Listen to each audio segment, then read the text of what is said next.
Eu não sei nem dizer quantas vezes aquela frase, assim, que tem um peso deste tamanho, se passou pela minha cabeça, que é a seguinte: me formei, e agora? Exato, né? O que que eu faço agora? O que que mudou de ontem para hoje, né? Até ontem eu era estudante, agora eu sou psicanalista. E agora? Que diferença que fez, né? E Que além, o que que eu diferença fez faço para agora? você, Alexandre? De um dia pro outro, nada. Eu acho que a diferença ela vai aos poucos, né? E eu acho que o que demora é a gente acreditar que a gente é. Não tem aquela frase que o psicanalista ele se autoriza? Eu acho que muita gente leva para o qualquer um pode ser. Isso sempre me lembra uma frase que esse eu não sei quem que falou, que é artista é quem se diz. Eu acho que é Stanislavski, mas eu não tenho certeza. E tem o psicanalista, ele se autoriza, né? E nos dois casos eu vejo gente levando para o extremo, do tipo que qualquer um pode ser, mas eu acho que não. Eu levo para o sentido de que em algum momento que não é fácil, a gente, eu no caso, começa a achar, nossa, agora eu sou psicanalista. E não é necessariamente no dia da formatura, no dia seguinte ou no dia anterior, né? Acho que Acredito que demora. eu acredito que eu vou me sentindo psicanalista um pouquinho mais a cada dia. Acho que esse autorizar ele vai crescendo, porque é um processo, na minha visão, é um processo que não termina nunca, assim, de aceitação ali de novas capacidades, de novos aprendizados. E isso já é um grande motivo para uma angústia, né? De perceber que em qualquer profissão a gente tem isso, mas eu acho que a psicanálise é um pouco especial nesse quesito, você não acha? De assim, tá, eu não tô pronto nunca, porque tem toda uma responsabilidade ali muito grande. O que que você pensa disso? É, como você estava falando, eu estava pensando, eu vou voltar um pouquinho aqui e já volto nesse ponto que você falou. Mas eu lembro que eu saí, né? E aí, sei lá, fazendo ficha em outros lugares, colocando no própria mídia social, né? Psicanalista. E me soava meio falso, né? Ah, não que eu não fosse, mas, né? Hoje eu tô tranquilo. Em que momento que foi passando, eu não sei, mas faz sentido isso. Parece que a cada dia a gente vai se sentindo mais confortável com essa roupa que a gente veste de ser analista, né? E eu acho que tem muito a ver com o ficar confortável na roupa, né? Aquela velha história, quando você compra um tênis novo e sai andando, parece que todo mundo sabe que você tá com um tênis novo, né? E só você Que a tá gente sabendo, anda né? torto no tênis Anda novo, né? torto isso. Eu lembro quando eu coloquei aparelho no dente, no primeiro dia, todo mundo falava, Alexandre, por que você tá mostrando o dente pra todo mundo, né? Porque pra mim era diferente, pro resto do mundo, né?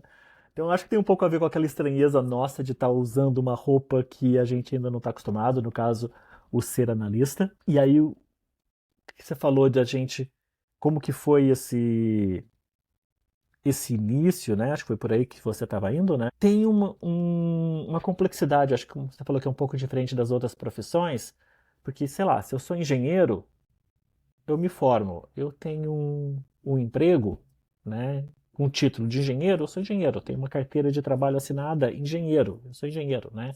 Eu tenho um CREA, eu já vou lá, assino. Mesma coisa, eu sou um médico, eu me formo, eu sou um médico. Eu posso achar que eu ainda não tenho muita habilidade, mas eu tenho lá o meu CRM e eu sou médico. Tem a validação, né? Isso. E é o A que minha... a psicanálise é em todos os âmbitos subjetivo. Até o ser psicanalista é subjetivo, né? Isso. Então, eu acho que a nossa validação, sem querer ficar pregando aqui, vai no dia a dia, no a gente se entendendo. Eu acho que no próprio falhar, eu levo muito da minha experiência pessoal para a minha análise e para a minha supervisão. Não tem como eu fugir disso. Eu vejo uma diferença muito grande que isso fez no modo como eu me vejo, no modo como eu, ao mesmo tempo, aceito as falhas, mas não num conformismo, num eu sou assim, E não no sou intuito de perfeito. melhorar, né? Geralmente Isso. a melhora é o que cutuca, né, a gente. Não é eu aceito, eu sou assim, paciência, me engulam, né? Como diria o Zagallo. Mas eu sou assim, eu vou tentar melhorar, eu vou seguir melhorando, sabendo que eu nunca vou chegar naquele meu ideal que Eu que até se me permite infelizmente. um pouquinho de teoria, o jeito que eu entendo o super ego, o super eu falo que é o super, no meu caso, o super Alexandre. É um super Alexandre que não existe e que eu tento alcançar, né? E que por melhor que eu tente ser, ele vai olhar para baixo e vai falar: "Ah, você não é ainda eu, né? Você não vai conseguir ser o super Alexandre, E né?" vai estar lá te criticando, te chicoteando um pouquinho, né? Exatamente. Então ele fala: Esse, "Cara, baixa sua bola, você não é tanto assim." é. Mas vamos voltar um pouco antes, até porque Claro. eu estava aqui lembrando de como eu me sentia nos últimos semestres, os últimos meses da formação. E era um completo desespero. Eu não sei você, Como não sei assim? se. Me conta, fala disso. Então, eu acho que eu nunca compartilhei isso com você antes, mas era um completo desespero porque eu olhava para aqueles anos ali que eu já tinha vivido na formação de tudo o que foi, meu, assim, debulhado de o que eu acreditava, como eu me sentia. Era como se eu tivesse toda torta, mas não só de sapato, uma roupa apertada, uma mais larga, um sapato com um salto, outro sem. Eu olhava para tudo aquilo e um aprendizado muito grande, um volume de informações novas muito grande e um caminho na minha frente completamente descampado, assim, sem um elemento na estrada que acho que é uma busca muito natural nossa como seres humanos de buscar apoio, né, pelo caminho. Eu não via praticamente nada e eu pensava, socorro, o que que vai ser de mim a essa altura da minha vida? Porque até porque a psicanálise costuma ser uma escolha mais madura profissional, né? E eu acho que sem querer fazer autopropaganda, mas faltava um espaço desse, né? Eu acho que faltou exatamente porque conforme foram passando as semanas, os meses, eu fui entendendo várias frases que eu ouvia e que eu até repetia às vezes sem fazer muito sentido, né? Por exemplo, o simples cobrar, né? A gente ouve que o valor vai vir, né? O paciente vai passar, enfim, várias coisas sobre valor da análise que sim, eu entendi a teoria, mas ela não fazia sentido. Quando você falou que tinha um monte de informação na cabeça, eu lembro de um desespero de, gente, é muita teoria, o que que eu vou ler, onde que eu vou... E também teve um momento que eu canalizei mais ou menos o que eu achava que eu acreditava, né? E comecei a seguir, né? Você sabe, eu estou seguindo na obra completa do Freud, mas aí apareceu um ou outro teórico que eu estou levando junto, né? Principalmente no momento o Ferenczi ou Ferenczi e o Winnicott, que foram aparecendo, né? Não foi o objetivo inicial, mas é o que está acontecendo, sabendo que vai mudar, sabendo que em algum momento eu vou deixar um mais para o lado, vou começar a seguir outros, mas a ansiedade do nossa, é muita coisa, foi se reduzindo a partir do momento que eu consegui focar no que eu estou lendo, eu sei qual que é o próximo livro, e de certa forma parece que começou a render mais as leituras, os estudos, os entendimentos, do que quando eu olhava e via tudo aquilo. Ah, porque durante a formação não tem muito espaço, né, para essa. Eu acho que é um alívio que eu também senti quando eu me formei, que foi de, ok, agora eu posso olhar para vários autores na hora em que eu achar melhor, ou conforme as coisas forem surgindo, os temas na clínica forem aparecendo, que durante a formação eu não conseguia, porque era como se um grande tsunami de conteúdos estivesse se abatendo sobre a minha pessoa. Não sei como foi para você isso. Isso, né? Aquela formatura, eu estou tentando voltar, né? Quando eu fui começar a atender, né? Primeiro aquela sensação de vazio, né? Acho que o vazio físico, no sentido de consultório vazio, e um vazio de o que que eu estou fazendo, se o que eu estou fazendo está certo. Eu lembro que, mas isso já começou durante o estágio, de eu ter um desespero quase de agora eu tenho que estudar muito, estou me dando conta de que não sei nada. Como que eu posso estar aqui atendendo uma pessoa se eu não sei nada? Hoje é engraçado porque eu acho que eu sei menos ainda. E hoje, essa é mais uma coisa que começou a fazer sentido para mim, né? Não estou repetindo porque Sócrates falou e Sócrates é um sábio, eu tenho que repetir ele, né? Mas estou cada vez mais convencido de que realmente eu não sei nada e que eu possa estudar o resto da vida, que eu ainda vou saber muitíssimo pouco, mas também, voltando, não é por isso que eu vou desistir, não é por isso que eu vou parar, não é porque eu sei que eu não vou ser bom o suficiente, né? O tanto quanto eu quero, que eu não vou tentar melhorar, e não é porque eu sei que eu não vou conseguir saber tudo que eu gostaria de saber que eu não vou estudar, né? Enfim. Mas você saber essa sua fala, né, de o quanto a gente sabe que nunca vai dar conta, né, de aprender tudo, eu acho que é um bom balizador para entender que, ótimo, a vida inteira a gente vai ter coisa nova aí para olhar, para entender. Isso para mim traz um sentido até. Óbvio que tem um lado de, nossa, quanta coisa, né?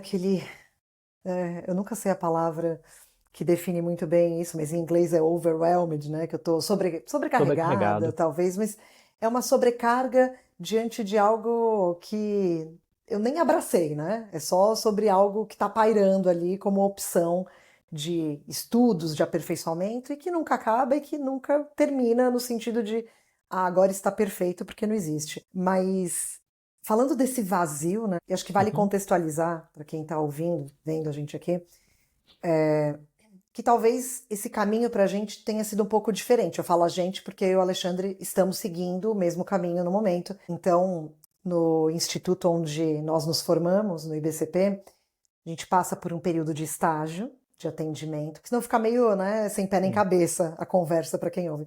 Então, tem esse período de estágio, a gente atende ali um máximo de 11, né, pacientes durante esse estágio, que às vezes são muito mais, porque um vai embora, outro chega e tal, a experiência pode ser maior. E aí, no final da formação, nós temos a possibilidade de aplicar para uma vaga para o corpo didático da escola. E esse também foi um momento ali que eu já sabia que eu queria aplicar, porque é a minha segunda transição de carreira e eu sei o quanto em uma transição de carreira ter uma base de troca, de continuidade faz diferença. Então eu já sabia que eu queria aplicar, mas aí tem a fase em que você aplica e você não sabe quando vai ter a resposta, e aí você tem a resposta, a gente teve a resposta positiva, entramos para esse corpo didático, e aí é um outro novo mundo que se abre, mas que esse novo mundo traz ali, para mim, pelo menos, trouxe inúmeras outras atividades, mas um porto seguro ali de, ok, eu estou entre os meus, eu não estou nadando contra uma grande correnteza que é de um mercado que você constrói tijolo a tijolo em um isolamento. Como que foi para você?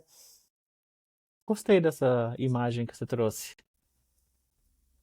O que tem na minha cabeça quando eu penso que sim, eu, assim como você, né, apliquei, né, enfim, tentei a vaga lá no IBCP e, assim como você, fui aceito. E eu lembro de, inclusive, falar para amigos, né, que eu tinha sido aceito como estagiário. Imagina, não existia estagiário, né? Porque eu falei, gente, como que me aceitaram, né?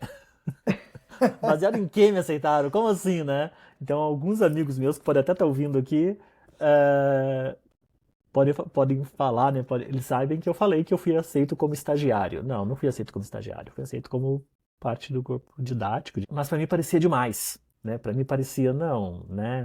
Imagina, eu tô ali para aprender um pouquinho, né? Até que eu vejo que não, que eu acho que são muito generosos de nos expor, né? Generosos no sentido de nos dar espaço, de acreditar, né? Então, para mim foi uma experiência muito boa e que eu acho que tem a ver com tudo que falei agora há pouco, né? Que eu vi a necessidade de aprender mais, de, poxa, eles estão acreditando em mim, eles estão me dando a oportunidade e eu não posso falhar, né? Aquela velha história, o medo de falhar, né?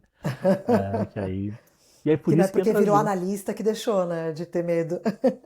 Mas aí por isso que eu ia falar, entra junto a análise individual, que eu acho que ali...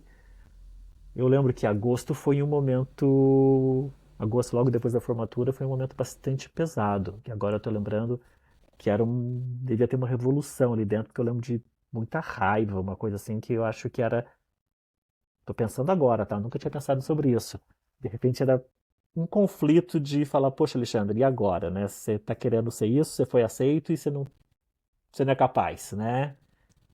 Era, mas acho que a briga era essa, de achar que não era capaz de estar revoltado com sei lá o quê, né? Porque até hoje eu não descobri nada específico, então certamente era comigo mesmo. Uma coisa que me veio, conforme você estava falando, já que por algum motivo eu comecei a citar um monte de coisa aqui, eu lembrei de um outro autor que eu gosto muito, o uruguaio, obviamente agora eu vou esquecer o nome dele. Eu lembro o nome do livro, é o Livro dos Espelhos, Eduardo Galeano. O Hum. Eduardo Galeano, no Livro dos Espelhos, ele tem as histórias curtas que ele escreve, às vezes é um parágrafo, poucas linhas, que o menino pergunta pro pai, para que serve a utopia? Essa Hum. foi a pergunta do menino. E o pai fala, a utopia é que nem um horizonte, que a cada passo que a gente dá, fica um passo mais longe. E aí o menino pergunta, então para que serve? E o pai responde, para a gente não parar de caminhar. Então, o que, mais ou menos nessa época, tem a ver com o BCP, tem a ver com aquela procura que eu falei 5 minutos atrás, de eu me dar conta que eu nunca vou ser tão bom quanto eu acho que eu tenho que ser. Eu nunca vou saber tudo que eu acho que eu tenho que saber. Enfim, e mesmo assim continuar, eu acho que tem a ver com isso. É saber que eu, por mais que aonde eu queira chegar, por mais que aonde eu acho que eu tenho que chegar seja algo que eu nunca vou chegar, mas de certa forma me faz seguir caminhando, né? E o IBCP, especificamente, eu imagino que outros institutos também abram esse espaço e dê essa oportunidade. Então a gente consegue ver outros colegas que passaram por situações parecidas, a gente vê eles já no momento futuro. Eu acho que o que falta, que é por isso que a gente está aqui, é esse intervalo entre a gente se formou e a gente já está estabelecido. E nesse meio que parece que a gente ficava acreditando que vai dar certo, né? Eu lembro de falar várias vezes na minha própria análise para colegas, eu não sei o que eu estou fazendo, mas as pessoas fizeram isso e deu certo. Deve ser por aqui, né? Então acho que pode ter faltado um espaço para de repente acalmar essa raiva dos primeiros meses, para Ou esse acalmar desespero, né, esse no meu caso, né? desespero, que foi a Hum. palavra que eu usei também, Que né? desespero nada mais é Enfim. do que medo, né? Eu, no meu caso, era um grande medo, medo do desconhecido ali em muitos níveis, né? Até porque, é como você falou, o engenheiro vai ter ali a certificação dele, vai entrar numa empresa, ou pode seguir de uma maneira autônoma. Mas eu acho que muitos dos que Mas vai ter o estiver. CREA, né? Vai ter o É, CRM. exato, pois é. Muitos dos que podem estar ouvindo a gente aqui também fizeram uma escolha mais madura de ir para a psicanálise. Esse meu desespero, ele era muito por um pensamento de dessa vez eu não posso errar, porque eu já não sou mais uma jovenzinha fazendo uma mudança considerável na vida. A gente vê, né, até hoje lá, lidando com os alunos diariamente, porque isso faz parte das nossas atividades lá no IBCP, o quanto tem, né, de pessoas que escolhem fazer uma transição de carreira a partir da formação, outras que estão, assim como alguém que está aqui nos ouvindo, por um autoconhecimento, por um aprimoramento de si mesmo, né, porque a psicanálise é um conteúdo muito rico e que expande muitos horizontes, mas para quem escolhe fazer uma transição de carreira, como eu, isso teve um peso considerável, né, nesse desespero, que de fato eu não tinha amigos psicanalistas na época que eu estava me formando, eu não tinha um papo de analista como esse aqui. Eu escolhi durante a formação não me aproximar dos colegas, o Alexandre é prova disso, a gente foi se conectar depois, né, Alexandre? Exato. Mais de 6 meses depois. Exatamente, porque eu não quis também que essa interação impactasse num espaço mental ali que eu estava usando para minha formação. Deixa eu te fazer E uma pergunta. fala, claro. Segue no teu raciocínio. O que você gostaria naquela época, você imagina que você gostaria de ter escutado? Bem nessa Ah, época que você tá. então, eu acho que nessa época eu gostaria de. O que eu queria ter escutado não me traria tanto conforto, tá?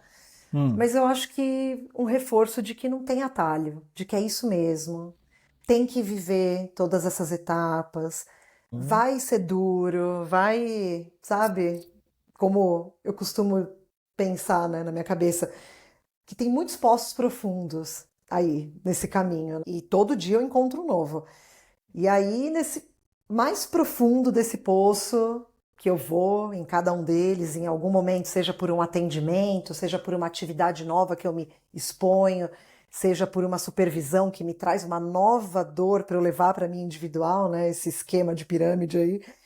Eu vejo que nesse poço muito profundo tem uma água mais cristalina. Isso vai. Eu acho que ter ouvido isso, eu talvez ficaria um pouco mais tranquila e conformada em, ok, eu vou mesmo me jogar e não vou ficar esperando que todo dia seja de sol reluzente nessa jornada, sabe? Porque Sim. diante do desespero era o que eu gostaria de viver. E É, você? O que você gostaria de ter ouvido? porque a gente sempre ouve isso, né? Então, a gente, pelo menos, não pode ter falado que foi uma surpresa quando a nossa análise começou a ficar mais profunda, quando a gente começou a ir cada vez mais, justamente por causa dos atendimentos, supervisão, né, estudos, parece que a coisa só vai aprofundando, né? Acho que desde o primeiro dia fala-se que a cada atendimento é mais alguma coisa nossa que se descobre, né? Mas sabe aquela história? Eu tô com as imagens hoje. A gente aprende que não dá para se ensinar arte. Muita gente fala isso. Mas dá. Tem escola de música, tem escola de teatro, tem escola de escrita. Essa acho que foi a que demorou mais para firmar no Brasil, né? A pessoa achava, não, ou a pessoa sabe escrever ou não sabe, ou a pessoa é um bom ator ou não é. Não, tem pessoas que aprendem, que de repente demoram mais, que alguém que tem mais talento, enfim, mas aprendem e se tornam bons atores, bons músicos, apesar do dito talento natural. Então, por que que na psicanálise fazem isso com a gente? Falam, ó, um dia você vai chegar lá e você está aqui hoje. Se vira nesse caminho, né? É mais ou menos isso. Dão pra gente um monte de opção. A nossa formação praticamente é apresentar a gente para vários autores, para várias teorias, de uma forma que eu não consigo imaginar como pode ser mais profundo do que o que a gente teve. Só se a gente ficar lá uma formação que não se acaba nunca. Que é o que a gente está Então, fazendo, de alguma maneira. exatamente, mas isso. É uma formação que não acaba nunca, realmente é, mas não precisa terminar toda ela para começar a atuar. Não precisa estar sem nenhum defeito na sua vida para poder ser analista. Não precisa, né, atingir nenhum nirvana para se tornar um Mas é aquele profissional, né? famoso antes feito do que perfeito, que inclusive está sendo aplicado neste videocast, que é um trabalho, tanto meu quanto do Alexandre, de colocar, né, um projeto na rua, mas não ficar retocando infinitamente, até porque seria isso que a gente poderia fazer, né? Na nossa formação ali. Tipo, eu não tô pronto ainda para atuar, eu vou me especializar mais um pouco. Você já se viu fazendo isso em algum momento da sua vida? Com a psicanálise, não. Não, antes, Mas pode em ser. outras áreas, sim, né? Eu lembro, por exemplo, uma das carreiras anteriores que eu tive foi trabalhar com TI.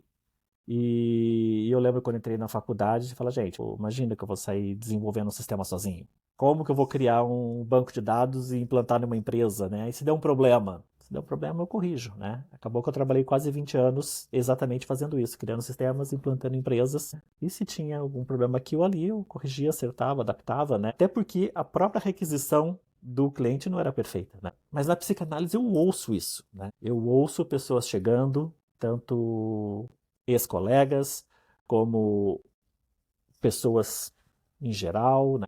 Já atendi duas pacientes que são analistas, são psicanalistas, e com essa dificuldade do eu posso atender, não posso, será que já está na hora? Eu estou atendendo, mas eu estou achando que eu estou como que é a síndrome do Do impostor, né? impostor. Enfim, então eu acho que por algum motivo, de repente pela idade, pela maturidade, eu tinha uma dúvida sim na minha cabeça, mas eu confiei no processo. Então, quando eu comecei a fazer estágio, não, se estão falando que eu posso fazer estágio, eu posso fazer estágio.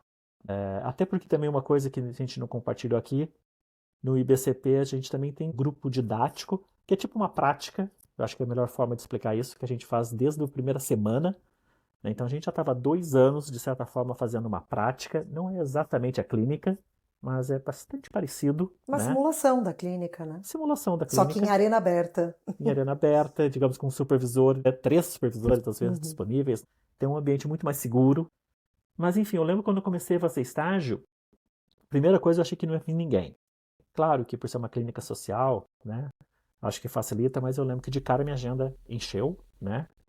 Acho que eu cheguei em algum momento a atender 8 ao mesmo tempo. Terminei por volta de 6, se a minha memória não está ruim.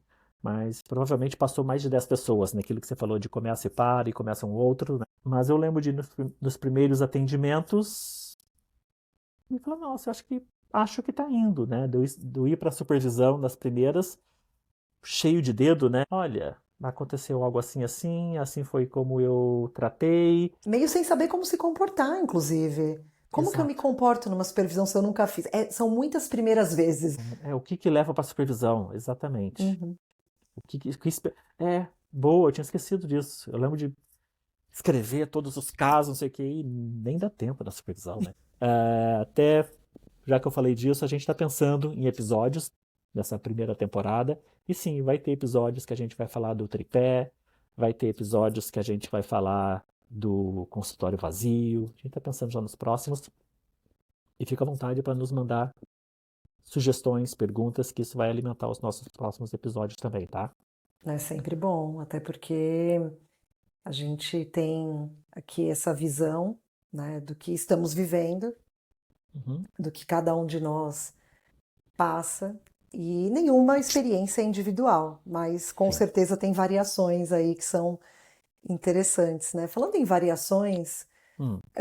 o que que você acha que teve de, sei lá, uma mudança pessoal nesse período da formação, pós-formação, que você tenha vivido? Eu já adianto que eu mudei praticamente tudo, assim. Para mim, nossa, eu só não mudei de sexo, mas de resto e de nome mais ou menos, De nome mais ou menos, de isso nome mais também. ou menos, mas sim, mudança de casa, de atuação profissional, de número de telefone, de e-mail.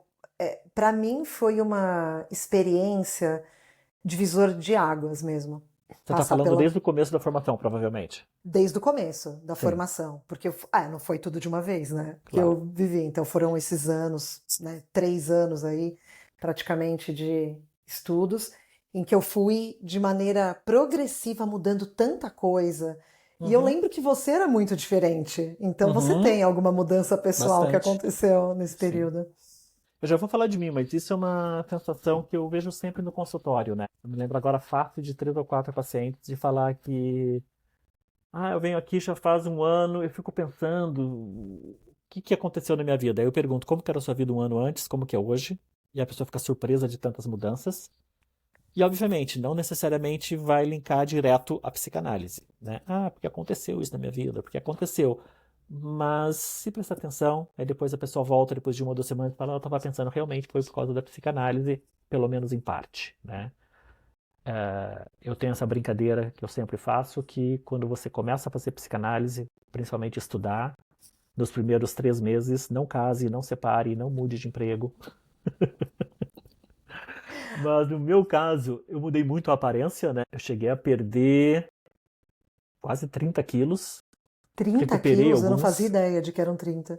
Sim, eu comecei o curso perto de 100 quilos. Eu cheguei a bater 68. Então foi mais de Gente, 30 quilos. se isso não é se livrar de vários pesos, hein, que estavam aí. Sim. Mas eu também acho que eu exagerei. Hoje eu tô lá nos 75, 76, que eu acho que é mais saudável, né? Perdi o cabelo também. Ou, segundo o meu sobrinho me disse, eu desisti. Eu resolvi rapar o cabelo. Aí se me perguntar, no dia que você resolveu rapar o cabelo foi por causa da psicanálise, né? Tem algum motivo da psicanálise? Não. Mas, por alguma forma, devia ter algum descontentamento com o peso, com a aparência. Teve um momento que eu deixei barba, né? Eu tava com uma barba relativamente grande. Teve várias mudanças de aparência. Eu estava vendo umas gravações de aulas. Nesses anos teve várias mudanças de peso, de aparência, enfim. Ah, o meu emprego teve várias mudanças. Estou pensando agora, conforme você estava falando. 2 mudanças bem significativas, apesar de seguir na mesma empresa, mas teve mudanças bastante significativas que aconteceram comigo, que eu posso falar que eu não fiz nada, mas provavelmente por algum motivo eu fui o escolhido para as 2 mudanças. E de endereço, de cidade, mudei 2 vezes, né? No início eu morava em Minneapolis, durante o curso eu fui para o Texas, para Austin, hoje eu estou em Chicago, então já teve 2 mudanças significativas e bastante coisa aconteceu na minha vida. Eu não tinha essa linearidade do que tinha acontecido com você, mas quando a gente ouve e vivencia cada dia mais, né, que os inconscientes estão conectados, eu também tive 2 mudanças de casa, mudanças na aparência. Não é à toa, né, que estamos os dois aqui hoje fazendo esse Uhum, papo de analista. Mas eu acho que isso, eu trouxe essa pergunta do que mudou, porque isso também é um ponto que pode ter um impacto muito grande em quem está cursando, né? Hoje eu olho para trás e eu vejo que todas essas mudanças, essas transformações na minha aparência, na minha vida, na minha casa, em tudo que aconteceu, foi, foram movimentos eu indo em direção a mim mesma, sabe? Que eu acho que é um dos objetivos aí da psicanálise, então, ok, no pano de fundo a psicanálise está lá. Mas o quanto isso causa, por exemplo, questões de relacionamentos interpessoais que são afetados, porque a gente começa a mudar e quem está em volta está num outro ritmo de provavelmente não viver tantas mudanças ou não compreender tantas mudanças. Uma outra mudança que na minha vida foi muito grande foi um isolamento num momento. isso com certeza. Me sinto muito mais isolado, mas bem assim, não é um. O pessoal usa o solitude, que é, né? Uhum, Não é nem português, mas as pessoas gostam de falar, não é uhum, solidão, é solitude, né? uhum. Tudo bem. Seria estar sozinho por escolha, Não, né? sei, não sei. Mas eu entendo que as pessoas querem falar com a tal da solitude, então eu acho que é mais ou menos isso. Não é querer, eu não vou me misturar, não é isso, né? Não é a síndrome do azeite, que não se mistura, mas não, eu tô bem. Eu não preciso ficar sempre fazendo alguma coisa com alguém, né? Eu não preciso ter aquela angústia, hoje é quinta-feira, o que que eu vou fazer amanhã que é sexta, o que que eu vou fazer, com quem que eu vou sair. Não, tá bem, Mas né? eu tô Vamos. achando lindo você falar, porque eu tive sim esse momento.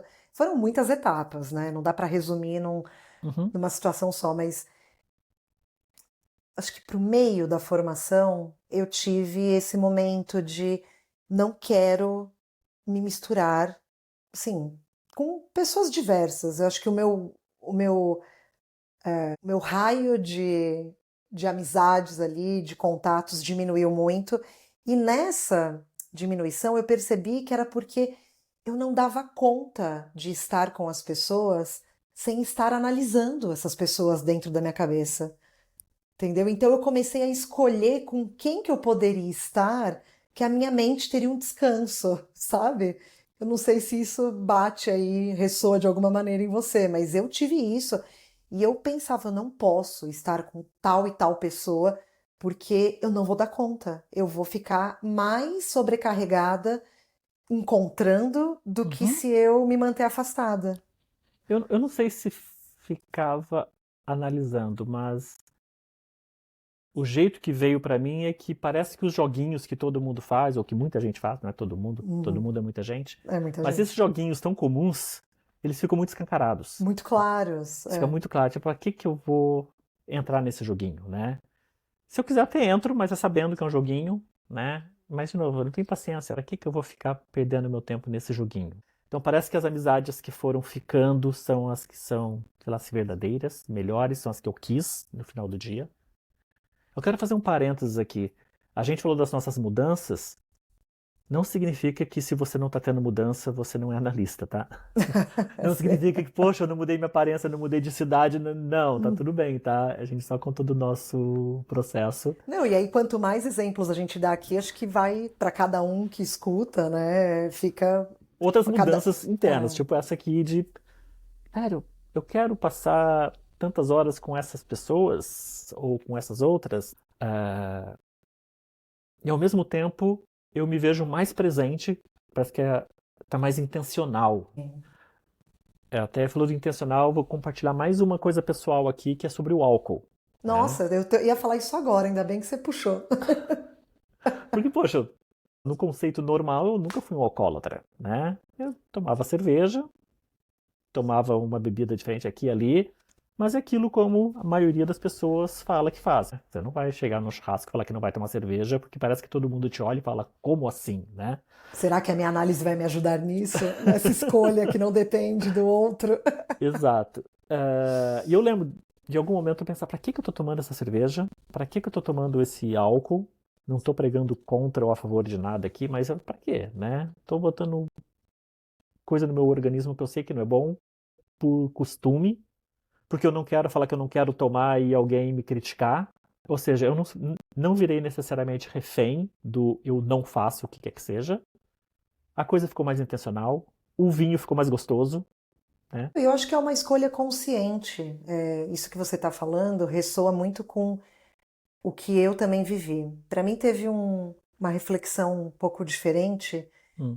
além dessa de o que eu estou fazendo com o meu próprio organismo e tal, até porque, né, já não sou mais uma jovem que bebe e tá tudo bem no dia seguinte. Tem esse efeito real da idade e do rebote. Mas, além dessa reflexão, eu comecei a ter uma preocupação em termos de. Isso foi um pouco antes de eu entrar para o estágio. Eu já estava diminuindo o consumo de bebida alcoólica, mas eu comecei a pensar: eu vou começar a atender outras pessoas realmente. O quanto eu vou me manter consciente, Uhum. sem rebaixar a minha consciência por conta do álcool, né? Para me dispor diante desses pacientes. Isso começou a mexer muito comigo. E eu comecei a me sentir muito. Sabe o peso de uma responsabilidade nova? Era como se eu, sei lá, descobrisse que eu estava grávida. Nunca estive grávida, mas eu acho que deve ser mais ou menos essa percepção de é uma vida com a qual eu vou lidar e eu, de certa maneira, interfiro nessa vida através do meu inconsciente. Então, eu acho que eu virei uma pessoa que tenta proteger muito o meu inconsciente para que eu possa desenvolver um trabalho melhor. E hoje em dia eu passei por essas etapas de ai, mas você não tá bebendo, o que aconteceu e tal, não sei o que é muito chato de se viver e Falo que o que álcool é a única droga que a gente tem que justificar por que que não usa, né? exatamente isso. E aí, se a gente entrar nesse mérito aqui, são 2 horas só para falar disso, mas enfim, eu passei por esse momento com muita resiliência ali de não bebo porque eu agora sou uma psicanalista, eu estou atuando. Eu falava mesmo, eu Uhum. falava. Porque a outra opção era qual, né? Era ficar inventando historinhas? Não, e geralmente vi umas caras meio de, tipo, ok. Virou E, religião. é, e hoje em dia é completamente normal, assim, normal, né? Natural, eu diria, porque o normal nem existe também, mas para mim é natural. Tô ali com a minha água sempre, eu não sinto mais falta. Isso para mim foi uma mudança que a psicanálise trouxe, de fato, e que eu sou muito grata, porque ela impacta em outras esferas da minha vida que talvez se não fosse a psicanálise eu não teria essa percepção. Quando você falou do estar consciente do nosso inconsciente, né? Uhum. Você já estava, acho que você estava na reunião que eu trouxe essa imagem, já viu sendo repetido. Eu acho que ali na hora da análise o que acontece é que a gente pega o nosso quartinho da bagunça e abre e coloca na porta de frente com o quartinho da bagunça do paciente, só para dar mais espaço para ele. Então ele pode pegar aquela bagunça dele, jogar no nosso quartinho um pouquinho, organizar um pouco e quando tá para fechar a sessão, volta o que é dele, deixa o que é meu e vai embora. Se o meu quartinho da bagunça estiver muito bagunçado, ele não vai ter espaço nenhum, né? Eu vou estar mais elevando problema para ele. Então eu acredito que quando eu decidi me tornar psicanalista, várias coisas deixaram de ser uma opção para mim. Eu não tenho mais a opção de ver algo na minha vida que eu acho que é um problema e não curar, e não tentar tratar, e não tentar melhorar, né? Mas acho que a gente não tem opção. Eu não vejo eu ter a opção de, eu não quero fazer psicanálise, eu não quero fazer a minha análise individual. Eu não quero tentar melhorar nisso. Eu não, porque a partir do momento que eu não arrumo a minha, como que eu vou falar? A minha caixa de A sua bagunça, gaveta, a sua a minha gaveta. gaveta, o meu quartinho da bagunça, como eu falo, quando eu abrir na frente do paciente, vai estar duas bagunças junto. Então acho que eu tenho que organizar o meu melhor possível para que o paciente possa ver, nossa, aqui eu tenho espaço. Aqui eu posso jogar minha caixa ali, fazer uma organização e voltar. Porque eu acho que a gente deixando o nosso subconsciente o mais preparado possível, a gente vai Sim. ajudar os nossos pacientes. E a gente não fazendo isso, a gente está tirando do paciente a possibilidade de cura. Eu não gosto muito dessa palavra, mas de melhora, enfim, De progresso, de né? progresso. Obrigado. Né? Mas E enfim, é um progresso que aí a gente cai no outro tema, que é esse tempo, né, tão subjetivo do ser analista, do quanto é possível se sentir apto e capaz nessa função, que não é o tempo que eu, você, nós estamos atuando no mercado. Esse mercado cada vez mais amplo, que conta com mais profissionais, ainda bem, porque precisa-se, mas sim, é um tempo que ele é muito mais medido pela nossa capacidade, né, de se aprofundar, de ir, como você mesmo trouxe, ok, olhei para isso, entendi que é uma questão, não vou fingir que ela não existe.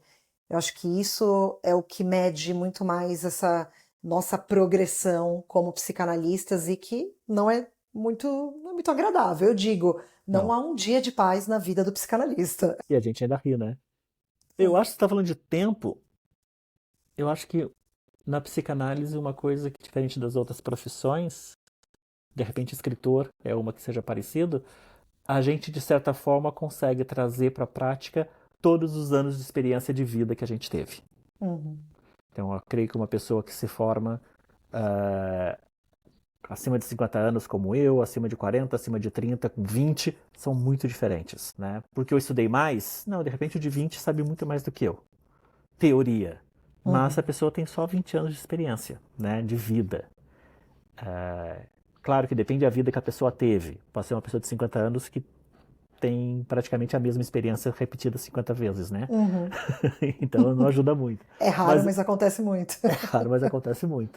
Uh, mas eu acho que é uma profissão que a maturidade, o conhecimento ajuda. Então, esse tempo que você falou, que de repente não, que não é o mesmo de outras profissões, né? Voltando ao engenheiro, médico, um engenheiro com 5 anos de profissão é mais ou menos um engenheiro de 5 anos de profissão em qualquer lugar. Tem Uhum. algumas teorias, inclusive, de profissão que falam de 10 mil horas de prática, de 5 mil horas de prática. Na psicanálise até É tem relativo. isso ali e aqui, mas é muito relativo. Eu acho que a maturidade do próprio psicanalista, ao quanto o psicanalista está disposto a mexer nele próprio. Eu acho que esse tempo, não que ele vá ser acelerado, mas ele pode ser melhor utilizado, sei lá se é essa a Eu palavra. acho que a palavra que você trouxe agora, disposição, falando para quem é mais jovem, está pensando em entrar na formação, Uhum.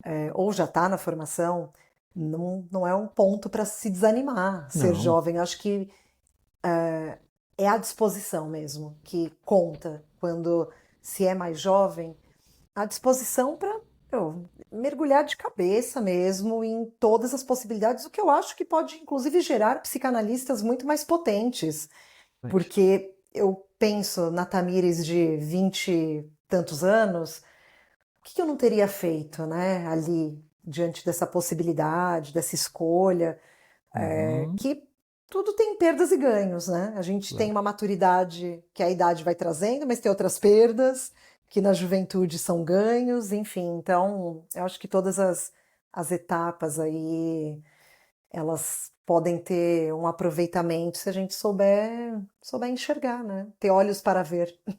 Exato. São as profissões impossíveis, não é isso? É o professor, é o político, é isso? É o líder? Acho que é o líder que ele fala. E o psicanalista. O Freud fala, são as profissões impossíveis. Ah, Né? Impossível no sentido de que você nunca vai estar 100% preparado para ela. O professor está impossível sempre de atingir aprendendo, um topo, né? o líder vai estar sempre, né? O governante, enfim, e o psicanalista. É Mas enfim, a isso. gente está chegando no fim da sessão, não tá? Acho que estamos. Eu já até perdi. Nossa, ao contrário das sessões que eu conduzo, eu já perdi a noção do tempo aqui. Estamos chegando perto dos 50 minutos aqui. Muito Então, bom, rendeu. vou deixar uma pergunta para vocês. Você se lembra quando você decidiu ser analista? O que você esperava encontrar lá naquela época? E o que você encontrou? Participe desse papo e conta pra gente como foi sua experiência. Deixa os comentários, escreve pra gente. Lembra, papodeanalista@gmail.com, papo com 2 As, 2 P's, né? A gente vai escrever aqui, você deve estar vendo aqui embaixo. Ou no meu Instagram, Pensamentos Andantes. Meu, tamires.rs, ou no Instagram do Papo, que é @papo de analista. Aproveita que a gente já começou a trazer aqui as nossas experiências, só falta a sua. Até a Até a próxima, próxima. gente. Tchau, tchau.